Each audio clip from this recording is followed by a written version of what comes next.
Hi, Tita Jazz! You're getting married. Good news, you're getting married. Bad news, we're not there. That's it. Hey, stop. I love you. Mwah.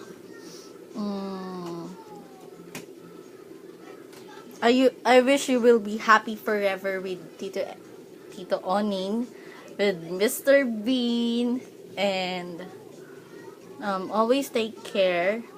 We love you.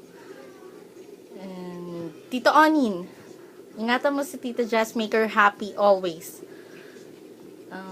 And okay, I'm gonna share a little secret about me and Tita Jazz. When I was 4 or 5 years old, okay, everyone, this is secret. Don't tell to anyone. When I was 4 or 5 years old, tamad ako mag-toothbrush. Tamad ako mag-toothbrush. And then, si Tita Jazz, lagi niya sinasabi sa akin na mag-brush ako ng ngipin, ng teeth. Tapos, araw-araw, yun na, lagi na ako nire-remind na i-brush mo yung teeth mo, i-brush mo yung teeth mo, i-brush mo yung teeth mo. And then, hanggang sanay na ako. Thank you, because of you. Look at my teeth. Isn't it pretty?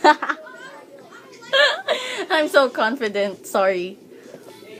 But, yeah, thank you for all of what you gave me, and sa mga lessons na tinuro mo sa akin, yung sa mga moments na happy moments tayo, na lagi tayong nagtatawanan, kwentuhan, kumakain. Yun eh, kaya mataba oh. Yun. Thank you, I love you, Tito Onin. Lagi mo ingatan si Tita Jazz. Congrats. Love ko kayo. Bye!